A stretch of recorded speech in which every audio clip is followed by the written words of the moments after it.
Welcome to the Chronic Pleasure Podcast. My name is Karen Lorre, and here we talk about all things pleasurable and what gets in our way with that pleasure. So, one of my friends asked, he said, I'd like some helpful tips on staying positive in this social media charged pandemic world we seem stuck in.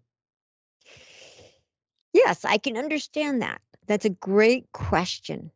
This is how I do it. But now I've been practicing being in a state of unconditional love for 12 years. So I'm really good at this. It might not be as easy for some people, but I will share with you first what it was like before I did this so you can understand that it wasn't very easy for me at the beginning. So at the beginning, when I listened to any kind of news, unless it was absolutely marvelous news, which very rarely gets put out there, when I started listening to this negative news, it would make me tired and I'd fall asleep. So that's when I realized, okay, that's something I'm going to need to let go of. I'm going to have to stop paying attention to the news. And so I still might read something here or there, or I might do something, but I don't even own a television on for choice. And part of that is because I don't want to spend my time watching things where people are going to be giving me all this sort of um, mind numbing information that doesn't feel good. And when I did used to watch the news, what I watched is that it would repeat the same negative story over and over and over again. Breaking news, this bad thing happened. Breaking news, this same bad thing happened. Breaking news, this same bad thing happened again and again and again. And it might go on the same day with maybe a few pieces of information that's new in it, but basically it was the same horror story repeated over and over. And what do you get with repetition? But you get thoughts that you marry that you shouldn't go to coffee with. So I decided not to listen to the news too much. And what I thought I would do instead was I would spend time doing things that nurtured me, writing out appreciation, meditating. Now, I've been meditating 30 years, so meditation's really easy for me. I will probably in one of these future shows talk about a great way to meditate that is pretty easy, and I'll take you guys through it. But right now, let me just talk about how you can, some helpful tips to be able to navigate in the social media world. So, besides meditating, part of what I'm looking to do for myself and what I do for myself now is I'm not listening to what other people's opinions are, because for me the news is very similar to gossip. It's about somebody talking about somebody who's not present, or talking about something, but it's not like real information often. Sometimes it is, but it's not always. And so I had made for myself, I realized one time when I had been working on a TV series, we had gotten a new producer, and I had had a great first meeting with her and I loved her. I thought she was fantastic. And I walked into one of the other actors' rooms and they were all talking about her in a negative way. And I only sat there for maybe 10 minutes, didn't say anything because I liked her. And then I left. And when I saw her, I ran into her on the stairs as I was walking upstairs. And she smiled at me. And I realized that I felt like I had a secret and that I couldn't be my happy, joyful self when I was with her.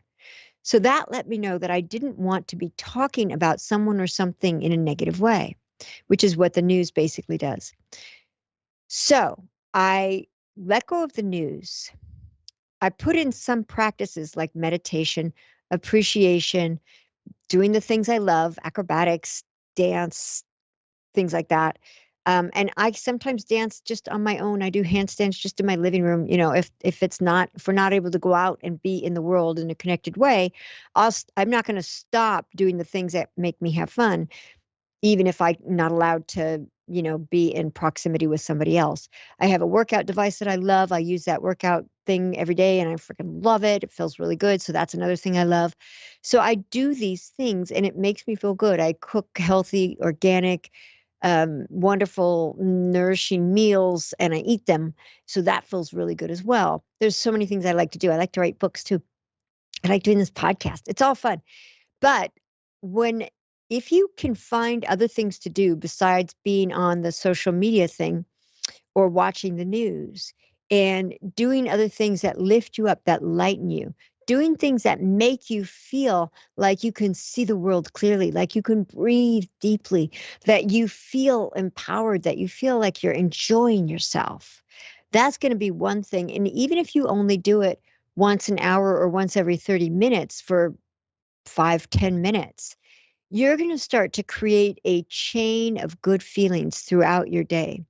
And even if you go then onto social media and something kind of triggers you, if you know that in 20 minutes you're going to go back outside and you're going to play catch with your dog, or you're going to go for a walk, or you're going to breathe in some clean air, or you're going to do a little gardening, or you're going to do some exercise, if you know you're going to do that, then that trigger can only last like that long, especially if you commit to giving yourself a break on a consistent level.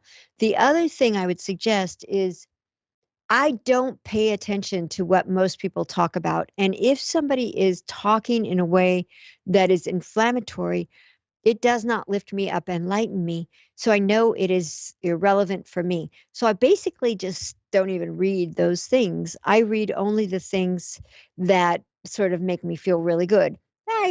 Every once in a while, I'll read something else that is not as high flying, but I know how to stay in a place of love. Now, here's the trick that I am really good at. It's something that I've helped a lot of my clients get better at, and it's really fun when you can do it. So here's the thing that really makes it super easy. Let's say somebody's talking, it could be on any side. I don't care which side it is. Somebody could be saying something that creates fear and everybody's rushing to stay away from everybody else and to quarantine. So that's one kind of programming, be afraid of other people. There's another kind of programming, which is like, oh, medicines are stupid. That's another kind of programming. So there's both sides. I'm not going to take either side. But what I do is the people who are engendering the fear, I practice appreciating them. It's counterintuitive, I know, but I practice appreciating that they are doing that. That's what they think is right, or that's what they've been told is right. That's what they've been paid to say is right. I don't know, but I practice appreciating them. Then the people who are saying, no, this medicine is terrible, I practice loving them, and I practice loving the people who are afraid, and I practice loving the people who are what those people have, the people that are blaming the medicine things, that whoever they're blaming, I practice loving. So what I'm practicing doing basically is loving all the players. So I love the players. So I love all the players, and not just the people players, but the physical players. So I love the vaccine. I love the viruses. I love bacteria. I just practice loving. I love anti-vaxxers. I love people who are pro-vaccine. I love the medical establishment. I love the people who are doing natural immunity. I mean, I just have practiced this. And what that does, though, if you can put it into practice, what you do is you start to give yourself real liberation. You start to give yourself real freedom, and you can go anywhere. You can be on any social media platform. You can be on watch anything, do anything. You have to be aware of how you feel while you're doing it. If you start to feel like you're going off, then you get away. But you can basically do anything if you keep your heart open and you keep loving the people that are involved. So then that way I stay immune, and my immune system is amped up in a superb way, because negative emotion dampens your immune system. So if you feel like somebody wants to engage in a negative thing, I don't engage. I practice understanding. I practice loving them. I practice appreciating them. I don't really engage that much. And so basically any kind of argument is something I'm not going to engage in. It's not worth it. Life is so beautiful. We're meant to have fun. We're meant to be healthy. We're meant to feel good. We're meant to be free. So whatever side somebody is on, both sides are perfect. That's how I see it. And I can love both sides and then stay in a position where I'm liberated, where I'm free, where I'm a messenger or an embodiment of freedom and of kindness and of love. So I accept everybody in that realm on either side. I accept if somebody's angry and they're trying to create a negative fear-inducing or anger-inducing message. it doesn't bother me. It just makes me laugh because I think they're just so cute, because everybody's just trying to have the kind of peace that they believe in, and or that they've been paid to believe in, or that they've been uh, guilted into believing in, whatever it is, it doesn't matter. But everybody is valuable, everybody's worthy, everybody's important. And so I just know for me that to practice loving them on an unconditional basis, all the players, the big businesses, the big pharma, the big farming, agricultural, all that stuff. I'm loving it, loving it, loving it, loving it, loving it. And it's not just in my head, it's an actual feeling in my heart of appreciating everybody involved, of appreciating this thing. And the other thing that I tell myself is whatever happens in this world, I'm up for it. I'm ready for it. Whatever happens, it's going to be an adventure. And I'm really ready for it. And it feels exciting and it feels fun. And I know I'll be able to keep loving everyone. So I have no fear about either side or any outcome or any result. My desire is to keep playing in this game of life. I hope that helps.